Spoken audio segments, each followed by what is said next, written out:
We just had a grant of $1 billion to the people coming across the border illegally that are now being housed in America instead of housed in Mexico. Here's what's stunning. They used to survive off of $12 per person per month is how much we help them with their ability to survive. Now it's down to $8 per month per person. Okay. The contract was a non-bid process, which is supposed to be illegal, but since it's a grant, they got around it. They subcontracted out to an organization that's housing people at $900 per day per person. Wow. Where could you and I stay for $900 a day?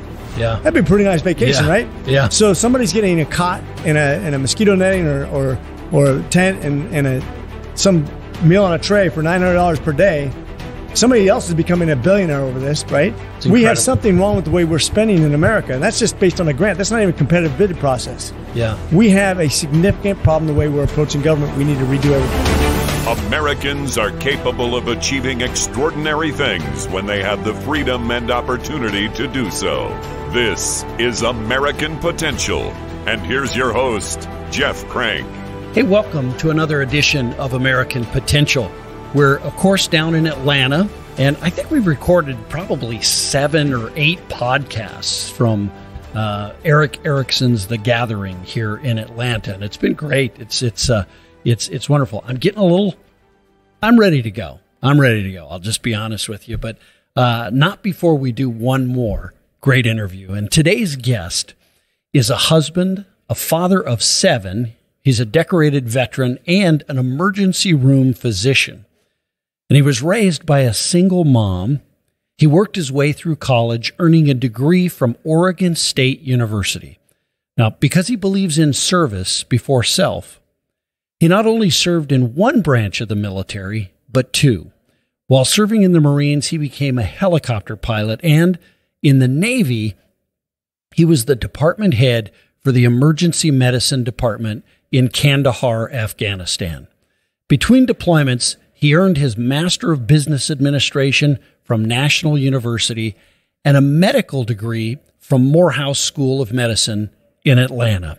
He now proudly serves as Georgia's 6th District U.S. Congressman and serves on the House Armed Services Committee, the Foreign Affairs Committee, and the Science, Space, and Technology Committees, as well as the Select Subcommittee on the Coronavirus Pandemic.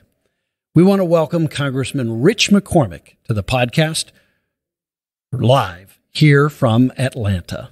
All right. Well, Congressman McCormick, thanks for joining us. How are you today? I'm doing great. Great to be here. Good. Well, listen, first of all, I almost said former Marine, but once a Marine, always a Marine, right? That's right. But I understand you were in the U.S. Marine Corps commercial. Is that right? Yeah, back in the early 90s, I was chosen out of the basic school class. They came and interviewed about 100 of us. I think I was the company commander or XO, picked out a bunch of us to go audition, and I was chosen to go to Hollywood and make a commercial, the Knight in Shining Armor on the chessboard commercial back in the early 90s. I played till about the mid-90s. And you were the guy with the sword. I was the one doing the sword manual. Man, that's pretty cool. You kind of look the part, I got to say. So there you go. But you have an interesting background. Tell folks about your background. I mean, you were in the Marine Corps, but a specialty in the Marine Corps, right? So I spent about 16 years in the Marine Corps. I was originally going to enlist in the Army, ironically. 17 years old, signed the dotted line to go enlisted at Airborne. And then I saw this movie. It's a documentary. I don't know if you've heard of it. It's called Top Gun. And it changed my life. I was like, wow, how do you do that? And they said, well, you got to go to college. I only put in my application to one college. I didn't plan on going to college. My mom was a single parent, secretary, didn't care about academics, didn't care about sports. She was just trying to make it the next day, but always had that very positive outlook. And I had her withdraw her parental consent to go in the Army just so I could go to college, which I'd only put in for one college as an extra credit assignment for social studies. Ended up going to school, graduating, going to aviation, became a helicopter pilot for about 16 years, did some airborne tour in between that. I was supposed to go to JSOC, Joint Special Operations Command in Fort Bragg right after 9/11. Perfect job, but everybody there was going through a divorce. And one of the guys I knew that was on a rugby team that I played with said, who's now a 2-star general, said, you're going to love it. You're going to work with SEAL teams, Delta Force. It's going to be the greatest job in the world, but your wife's going to hate it. You're going to be gone 9 months out of the year. So get her prepped. And I was like, well, I've been gone 2.5 years out of my marriage already. We have a 9-month-old. We have one on the way. Didn't seem like the right thing to do. So thought about it, prayed about it. Boom. I'm supposed to be an ER doc. I don't know anything about being an ER. I don't know about what you do to become that. Didn't know what pre-med was, but it all worked out perfectly. I was not supposed to get that billet, but as chance would have it, I had an MBA, and my MBA helped me get the job right here at Georgia Tech in Morehouse, and was able to complete my degree, go from the Marine Corps into the Navy as an ER doc, and that's how I finished up my 16 years. So a couple tours in Persian Gulf, a couple tours in Korea and North Africa and India, and then my last tour was in Afghanistan in 2016, retired in 2017, and as they say, the rest is history. Now, what's worse combat? Some of those places you've been, or the house floor? So I would say that, nobody likes war, but at least when you go to war, you got good Marines on your side. In Washington, D.C., if you want a friend, get a dog, as they say. Actually, that's maybe a little overstated. I'm fortunate. I feel like because of my character and who I am, I'm going to make friends quickly, and I feel like I've been able to work with pretty much everybody without vilifying anybody. Very conservative voter in Congress. If you've been paying attention, probably one of the top 30 most conservative voters. But at the same time, I don't vilify people, and it's been a good experience just to learn and find some fellow warriors to get some things passed. I like to ask this question too, because I worked on Capitol Hill, and back then I think it was more common for Democrats and Republicans to talk on the floor and things like that. But have you found some friends that are Democrats and you talk with them about even other things besides politics? I have. It's the nice thing about doing things like I go to the gym in the morning. I'm in a bipartisan workout group. I made some friends that way, and then just reaching out. It's funny. One of the guys who's kind of taken a shining to me is actually is the son of Jesse Jackson. Now his brother's in jail. Oh, okay. Was a former congressman. This guy is Jonathan Jackson is I consider a friend. I prayed with him on people whose children have cancer, and we have just he calls me his HBCU brother because he went to a minority university also. Yeah. And so I have people I can lean on in relationships that I know if I have a bill that has some attractiveness to both parties. The key is to find something before you bring it to the floor so that you have some bipartisanship already built in. Because if you wait, they're going to vilify you just because you're a Republican. Like, for example, healthcare. We know we spend the biggest portion of any money spent in the American government is spent on healthcare. 26% now. It used to be 20%. Wow. Growing quickly between Medicaid and Medicare. It is the single biggest consumption of American tax dollars. It's also one of the biggest consumptions of private dollars. If you look at the money we spend just in the government alone, it's $2.5 trillion. Think about that. That's the same size as roughly the Indian GDP. Wow. From the most populous nation in the world. It's growing faster than any other spending item also.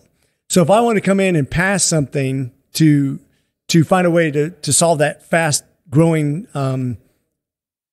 consumer of tax dollars, and I said, look, we have a growth of administrative costs by 25%, which I thought was egregious to begin with, all the way up to 40%.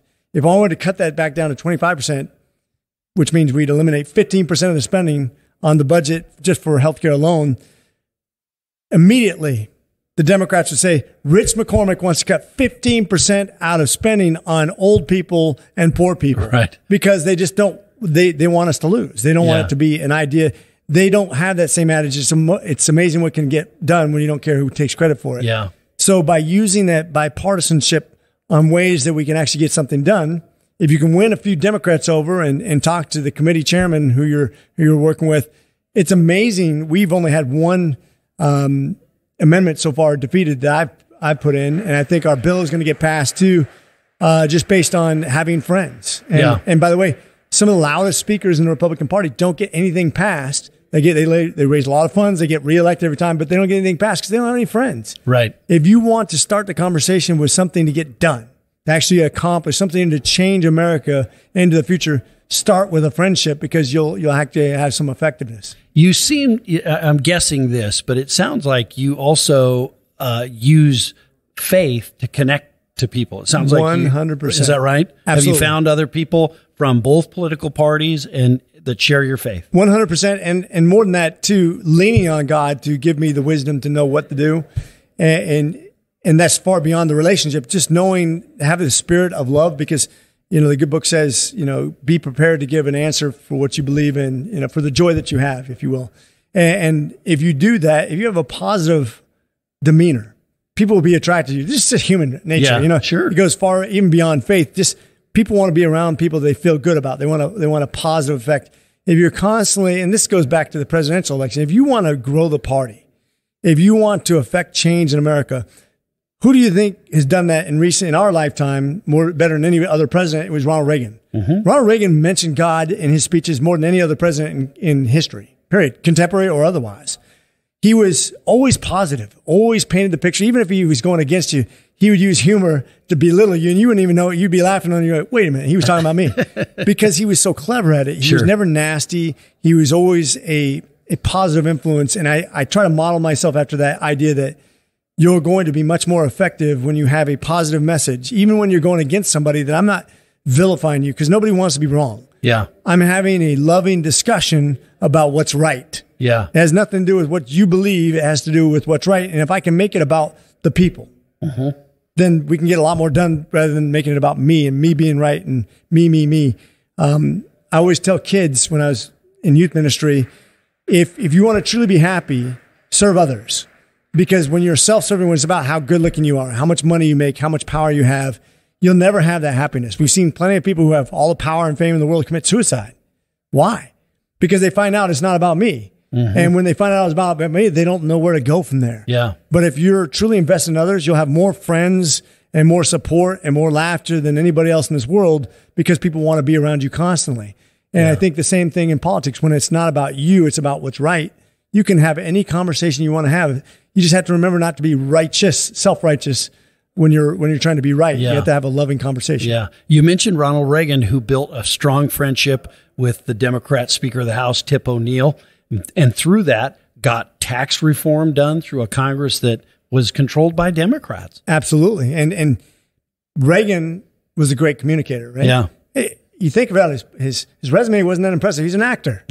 Then he became governor of California, but he always had a consistent message, even before he was even governor, about painting a picture about what America is and what it can be. He was always visionary instead of reactionary. He was always positive. He was always engaging. He was always trying to grow the party in a way that was sustainable, not just attract people to show up on Christmas and as a minister, on Christmas and Easter. Yeah. He was trying to grow the church. And I think if we're going to attract people from the minority population, from the youth, from the soccer moms, from immigrants who come here legally, if you want to do that, you have to have a different conversation than sometimes we're having inside the Republican Party, which sometimes gets, quite frankly, nasty. Mm-hmm. And we need to appeal to all people, because the American dream is for all people. Yeah. We have people coming from all over the world that are natural conservatives that sometimes with our rhetoric we turn off because it's not inclusive. And when I say inclusive, I'm not talking about compromising our morals, right? But saying you are part of what's good about America, not bad. And that if you want to have a conservative bloc grow and spread your ideology in good ways, start with a message of love and make sure you have a friend. And then once you have a friend, you can talk about anything. You'll have far more influence than trying to win an argument. Win a friend instead of an argument. Yeah, absolutely. I want to talk about a little bit about defense versus non-defense spending. You know, defense spending has stayed pretty consistent through the Cold War, to the percentage of GDP that it is, but we've really seen this growth in entitlements and non-defense discretionary spending. You talked about healthcare.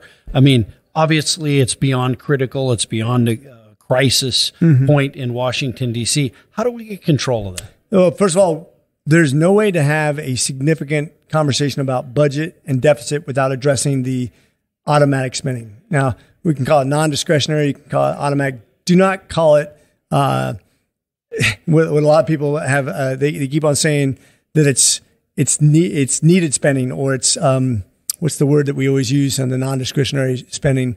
Mandatory. Yeah. So. It's not mandatory. We're Congress. We control that. Right. And so the idea is to get away from this idea that this percentage of the budget that's automatic and growing rapidly, that we can't tackle it because America won't put up with it. Right now, it consumes 71% of the budget. It's an all-time high. And by the way, next year it'll be higher. Sure. So the 29% of the budget that's left over, if you consider that you're right, the percentage of the budget that goes to the military isn't going to change, because right now we have all kinds of issues with Russia and China and and Iran and North Korea. If we don't address our military, we'll lose our influence and our power to really guide foreign policy. So that's not going to go away. So what we're left with, and this is what we debated over the cap lift for the deficit, was 11% of the budget. That's what you're left with. And we took it as a major victory. They were able to shave off a small portion of that 11% of the budget left over.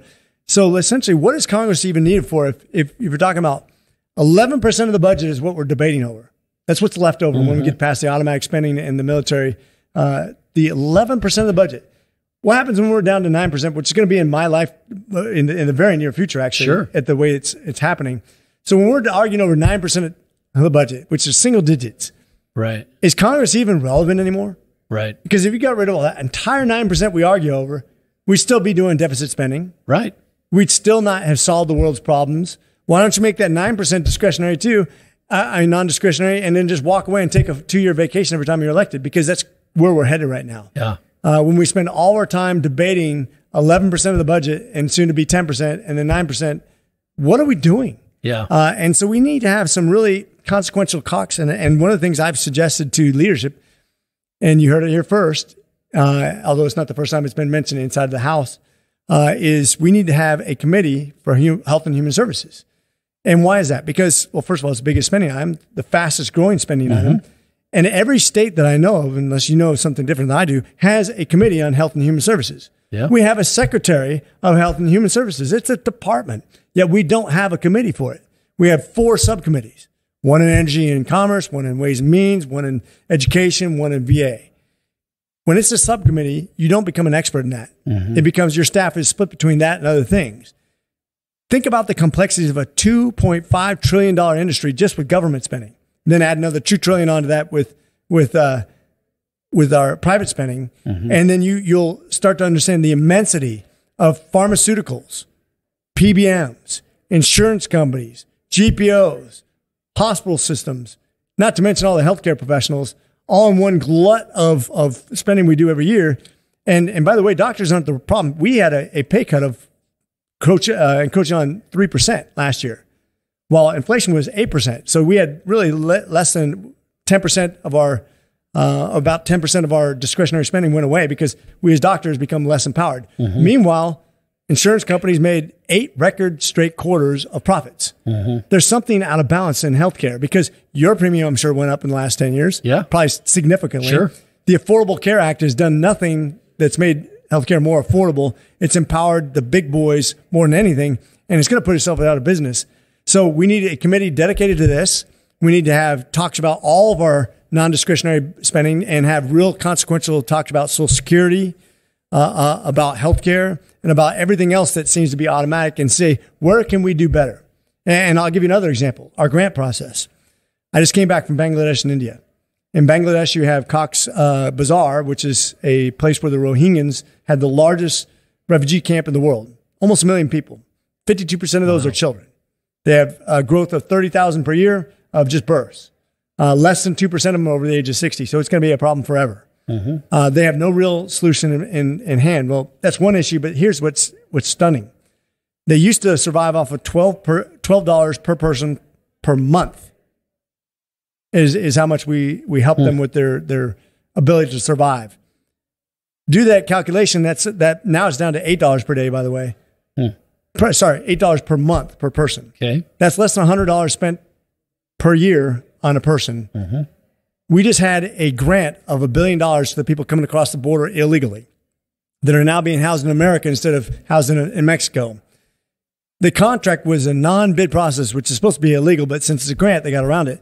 They subcontracted out to an organization that's housing people at $900 per day per person. Wow. Where could you and I stay for $900 a day? Yeah. That'd be a pretty nice vacation, right? Yeah. So somebody's getting a cot in a mosquito netting or a tent and some meal on a tray for $900 per day.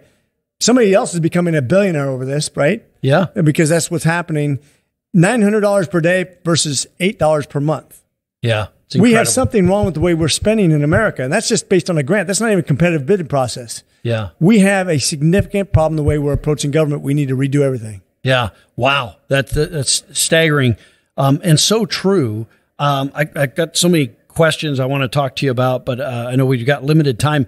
How about energy policy? I want to talk a little bit about energy policy with you and where we are. It seems like this administration and the policies of this administration are pushing us just to take away choices and options for Americans and decide for them what kind of car they're going to drive, what the fuel efficiency of that car is going to be, those sorts of things.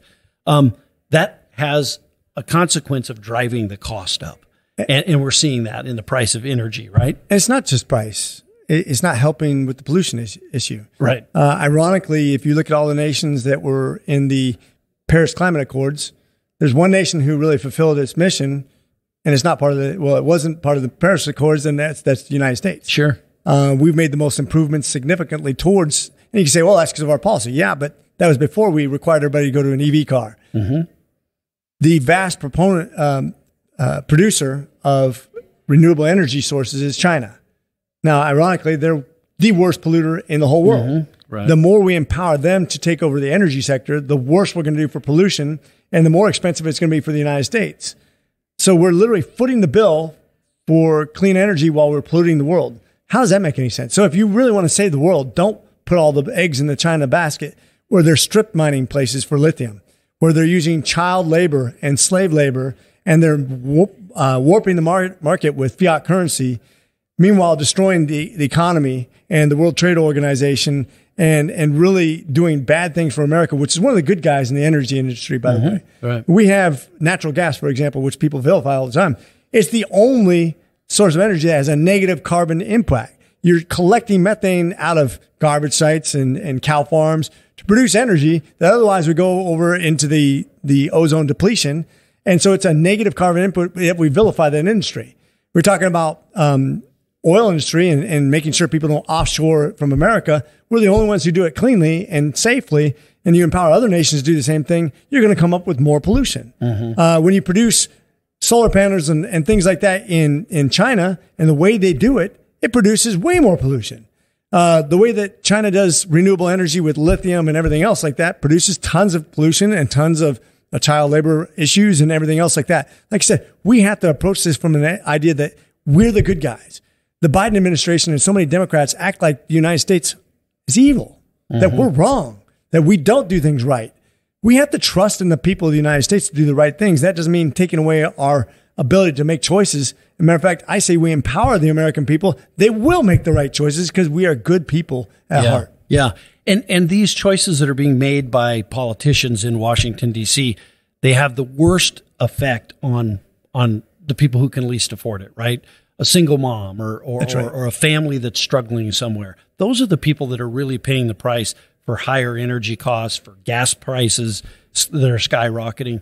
I mean, how do we? It seems like they've forgotten that that's who they serve. As a matter of fact, actually, I don't think they've forgotten. What they think is they know best. Mm-hmm. This is what's dangerous about any socialist / communist / Marxist government is when they start thinking, I know better than the people. We are unique. Yeah. The way the government in America was formed is unique amongst all governments. There's a great book by Federer called Who's King in America that talks about all the governments that ever existed in the world.